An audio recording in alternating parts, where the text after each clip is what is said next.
اور خوب روتے ہیں۔ حضرت علی بھی رو رہے ہیں، بی بی فاطمہ بھی رو رہی ہیں، امام حسن بھی رو رہے ہیں، امام حسین بھی رو رہے ہیں۔ اتنے میں بی بی فاطمہ کی طبیعت اور بھی زیادہ خراب ہونے لگتی ہے اور حضرت علی کو اپنے پاس بٹھا کر اسے 3 باتیں کہتی ہیں۔ پہلی بات تو یہ کہتی ہیں کہ میں نے آپ کے ساتھ کوئی بھی کوتاہی کی ہو، آپ کی خدمت میں کوئی بھی کوتاہی کی ہو، آپ کی نافرمانی کی ہو، آپ کا کوئی حکم نہ مانا ہو تو مجھے معاف کر دیجیے گا۔ حضرت علی رو کر کہتے ہیں، اے فاطمہ، تو نبی کی بیٹی ہے، تو نے اپنا حق پوری طرح سے ادا کیا ہے، میں تجھ پر ہمیشہ خوش ہوں، مجھے تجھ سے کوئی گلہ نہیں۔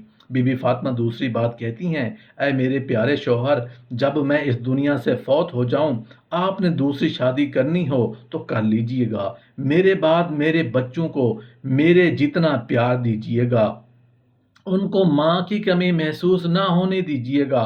اور بی بی فاطمہ کی تیسری بات آپ کو بھی حیران کر دے گی۔ بی بی فاطمہ فرماتی ہیں کہ جب میں اس دنیا سے وفات پا جاؤں تو آپ میرے جنازے میں کسی کو بھی نہ بلائیے گا۔ یہ بات سن کر حضرت علی حیران ہو جاتے ہیں اور کہتے ہیں، اے فاطمہ، تو نبی کی بیٹی ہے، میں تیرے جنازے میں کسی کو کیوں نہ بلاؤں؟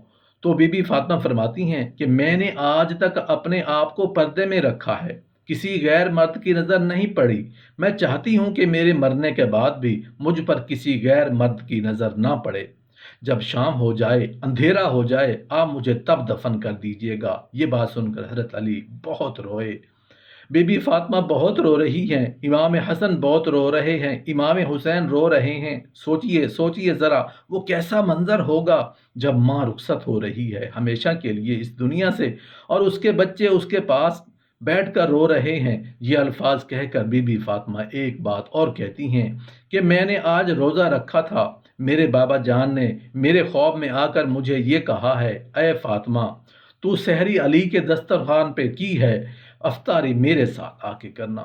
اپنے پیارے بابا جان کے ساتھ یہ بات کہہ کر بی بی فاطمہ اللہ کو پیاری ہو جاتی ہیں۔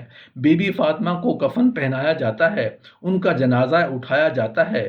روایت میں آتا ہے کہ جب بی بی فاطمہ کا جنازہ اٹھایا جاتا ہے تو ایک طرف سے حضرت علی کندھا دیتے ہیں اور دوسری طرف سے امام حسن کندھا دیتے ہیں، تبھی وہاں پر ایک صحابی پہنچ جاتے ہیں جن کا نام حضرت ابو ذر غفاری ہے۔ تبھی حضرت علی ان سے فرماتے ہیں کہ آج نبی کی لاڈلی بیٹی کا انتقال ہو گیا ہے، ایک طرف سے تم کندھا دو اور ادھر سے یہ جنازہ اٹھایا جاتا ہے۔ یہ روایت میں آتا ہے کہ وہ دونوں معصوم بچے امام حسن اور امام حسین رو رہے ہیں، حضرت علی رو رہے ہیں، ابو ذر غفاری رو رہے ہیں اور جنازہ قبر کے پاس رکھا جاتا ہے، قبر کھودی جاتی ہے۔ حضرت علی اس قبر کو دیکھتے ہیں جس قبر میں بی بی فاطمہ کو رکھنا ہوتا ہے۔ حضرت علی بہت ہی زیادہ روتے ہیں، ان کی داڑھی بھیگ جاتی ہے، ان کے کپڑے بھیگ جاتے ہیں۔ حضرت علی کبھی بی بی فاطمہ کو دیکھتے ہیں اور کبھی اپنے بچوں کو دیکھتے ہیں۔ یہ منظر دیکھتے ہوئے حضرت ابو ذر غفاری بھی روتے ہیں اور قبر سے کہتے ہیں، اے قبر، کیا تجھے پتا ہے یہ جنازہ کس کا ہے؟ یہ محمد کی بیٹی کا جنازہ ہے، جی، علی کی بیوی کا جنازہ ہے، جن کو امام حسن اور امام حسین کہتے ہیں، یہ ان کی ماں کا جنازہ ہے۔ تبھی قبر سے آواز آتی ہے کہ میں رشتہ دار نہیں دیکھتی، میں اعمال دیکھتی ہوں۔ یہ قبر کی آواز جو آئی تھی وہ بی بی فاطمہ کے لیے نہیں تھی، کیونکہ بی بی فاطمہ تو بخشی بخشائی تھیں اور جنتی عورتوں کی سردار تھیں، بی بی فاطمہ تو ہر گناہ سے پاک تھیں۔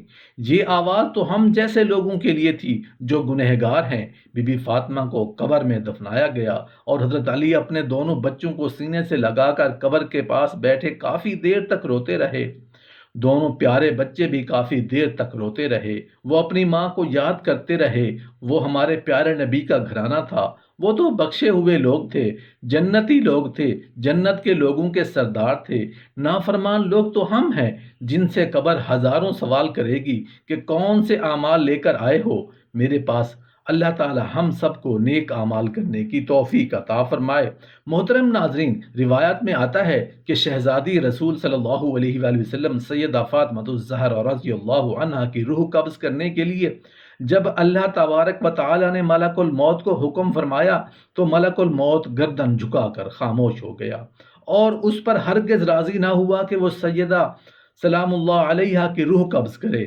یہ احترام اس پردہ دار کا جس کے سر کے بالوں کو نہ سورج نے کبھی دیکھا، نہ کبھی چاند نے دیکھا، نہ کبھی ستاروں نے دیکھا، نہ کبھی ملائکہ کی نگاہ پڑی۔ روایت ہے کہ جب سیدہ فاطمہ الزہرا رضی اللہ عنہا کی روح قبض کرنے کے لیے اللہ تعالیٰ نے اسرائیل علیہ السلام کو حکم دیا تو وہ اس کام پر جانے کے لیے راضی نہ ہوئے، تو پھر خود اللہ تبارک و تعالیٰ نے اپنے دست قدرت سے اپنے محبوب کی لاڈلی بیٹی کی روح کو قبض فرمایا۔